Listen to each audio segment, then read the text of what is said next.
चलो चलो सब लोग अपनी जगह पे बैठ जाइए माता रानी का प्रसाद खाने के लिए। बैठिए, बैठो। पतिदेव कहाँ चले गए तुम्हारे? अरे हाँ, एक्चुअली इनका तो कुल और गोत्र दोनों अलग है, ये प्रसाद तो ले नहीं सकते।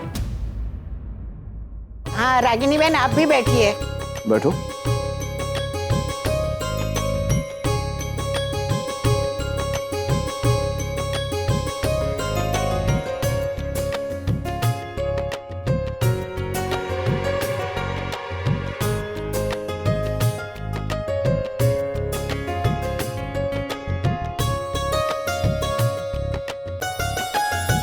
अरे लेकिन निशी का तीसरा भाई कहाँ है?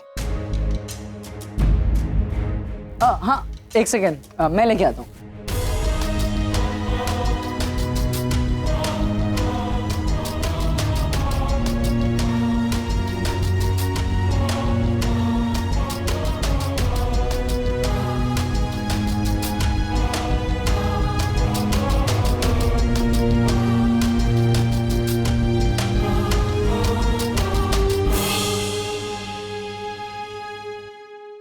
चलो अब माता जी का प्रसाद ग्रहण कीजिए।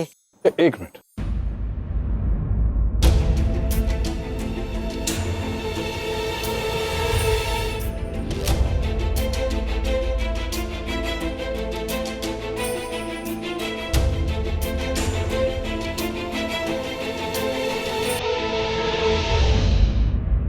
आइए ना, नहीं माता जी का प्रसाद खाते। हाँ हाँ चलो, माता रानी की जय।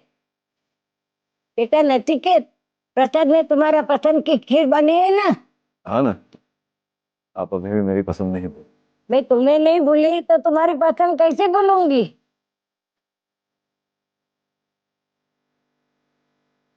लो नानी, आपका मीठा भात।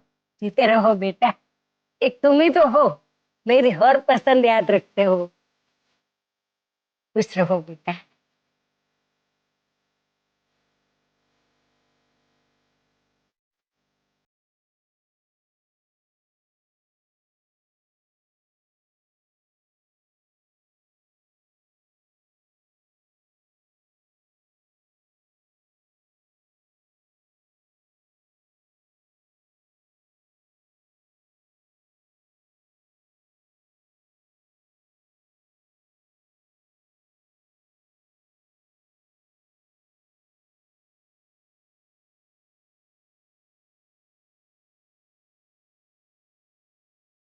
बेटा तुम मेरे दामाद नहीं, मेरे बेटे हो। क्या करूं, मुझे तो उससे आदत हो गई है। बेटा मुझे छोड़कर कभी मत जाना, मैं कहीं नहीं जाऊंगा। हमेशा मेरे साथ रहना। हमेशा आपके साथ रहूंगा। अभी आप आराम करो।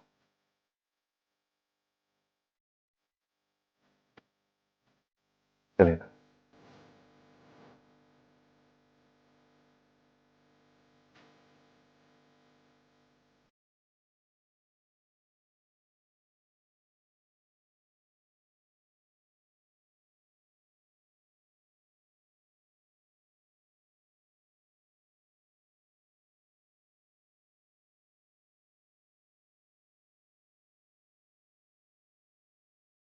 रानी,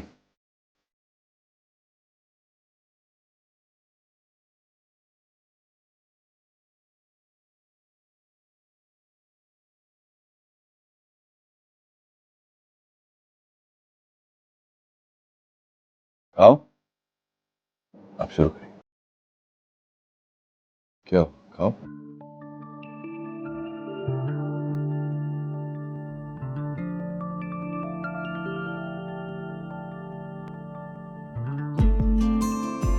जरा जगह बनाओ। हटो हटो हटो हटो, थोड़ा हटो। अरे जगह तो बनाओ। मैंने सोचा आज एक ही प्लेट से खाना खाता। खामोशियां आवाज है। नहीं नहीं, क्यों? तुम्हारी और मेरी स्पीड मैच नहीं करती। तुम इतनी जल्दी खाते हो, मैं भूखी रह जाती हूँ। अरे तो मैं धीरे धीरे खाऊंगा तुम्हारी स्पीड से। तो पॉइंट है साथ में खाना खाना। आप बेकरार है बात करने को, कहने दो इनको जरा। क्या तुमने बनाया? मैं तुम्हारे हाथ की कुकिंग का टेस्ट जानता हूँ।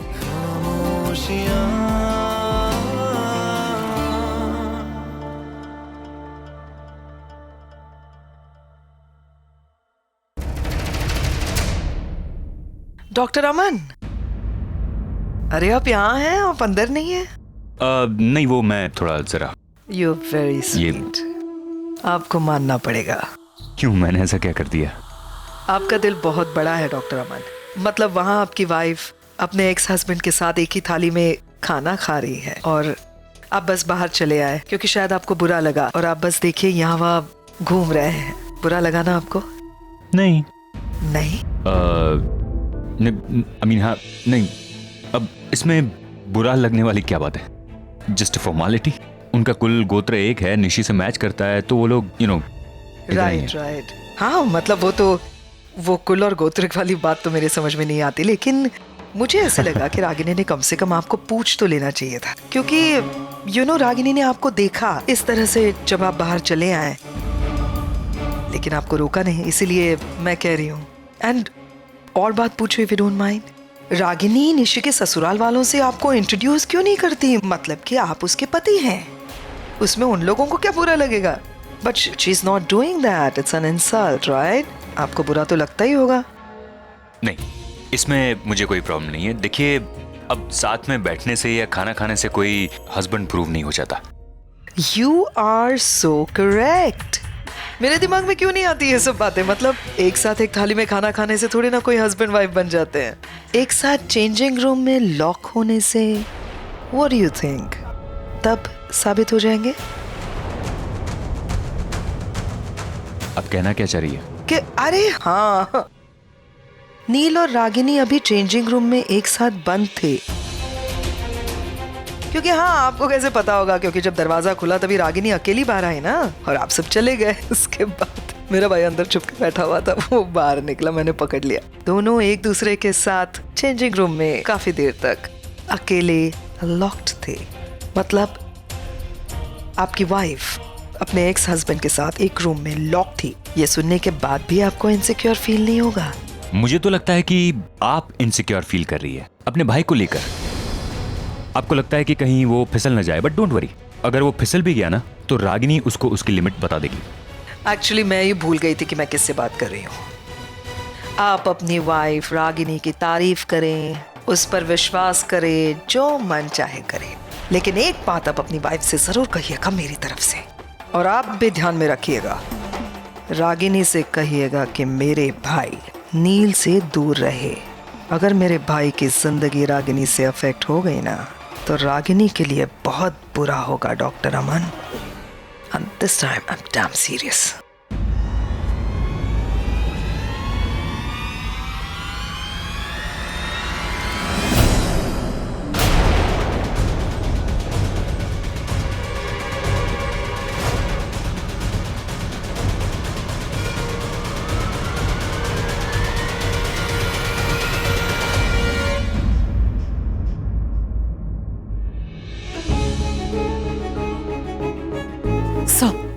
वो कितना कुछ सुना के गई आपको, आपने कुछ कहा क्यों नहीं? छोड़ो ना रागिनी, इतना इम्पोर्टेंस मत दो। It's okay. It's not okay sir. आप चलिए मेरे साथ। आज के बाद अपने हस्बैंड की इंसल्ट मैं बर्दाश्त नहीं करूंगी। ये कुछ कहते नहीं है, इसका ये मतलब नहीं है कि तुम लोग जैसे चाहो इन्हें ट्रीट करो। रागिनी, एक मिनट, बरसने से पहले ये तो बता दो कि आग कहाँ लगी है, हुआ क्या है? ये सवाल मुझसे नहीं, जाकर अपनी बहन से पूछो। देखो नचिकेत, डॉक्टर अमन जैसे भी है, कंफ्यूज रहते हैं, हर छोटी छोटी बात मुझसे पूछ कर करते हैं, मेरे सामने हाथ जोड़ते हैं, मेरा पल्लू पकड़कर चलते हैं, लेकिन फिर भी वो मेरे हस्बैंड है। हम लोग हमारी लाइफ कैसे जिएंगे, हमारा रिश्ता कैसे होगा, ये हम तय करेंगे, तुम या तुम्हारी बहन नहीं। रागिनी छोड़ो ना ये सब। नहीं सर, आज मैं इन्हें एक और बात का एहसास दिलाना चाहती हूँ कि ये जिस हॉस्पिटल में कंसल्टेंसी कर रहे हैं वो हॉस्पिटल आपका है, आप उसके मालिक हैं। कम से कम इस नाते तो इन्हें आपकी रिस्पेक्ट करनी ही होगी। आप इनकी सारी बातें चुपचाप सुन लेते हैं और ये लोग आपकी अच्छाई का फायदा उठाते रहते हैं। और सब रही बात मेरी, तो आप मेरे लिए क्या है, कैसे है, आपका और मेरा रिश्ता क्या है, ये मुझसे बेहतर और कोई नहीं जान सकता। मेरे अकेलेपन में हर मोड़ पे आपने मेरा साथ दिया है। जब ये लोग अपनी जिंदगी जीने में दंग थे तब आपने मुझे सपोर्ट किया है। मेरी हर मुश्किल, हर प्रॉब्लम में आपने मेरी मदद की है, मुझे सपोर्ट दिया है। और बदले में आपने कभी कुछ नहीं मांगा। सब बिना किसी एक्सपेक्टेशंस के किसी के लिए इतना कुछ करना, ये बात इतनी आसान नहीं होती। ये आपका बड़प्पन है, लेकिन ये बात ये लोग कभी समझेंगे ही नहीं, क्योंकि इनमें उतनी समझ ही नहीं है। लेकिन जिस इंसान की वजह से आज मैं सर उठाकर जी पा रही हूँ, जिसकी वजह से मैं अपने पैरों पर खड़ी हूँ, उसकी कोई बेइज्जती करे, ये मैं हरगिज बर्दाश्त नहीं करूंगी। नचिकेत, मैं तुम्हारी बहन के साथ उलझना नहीं चाहती, इसीलिए अच्छा होगा अगर तुम ये बात उसे अच्छी तरह से समझा दो और तुम खुद भी समझ लो कि आज के बाद डॉक्टर अमन की इंसल्ट मैं बर्दाश्त नहीं करूंगी। I won't tolerate it. चलिए सर।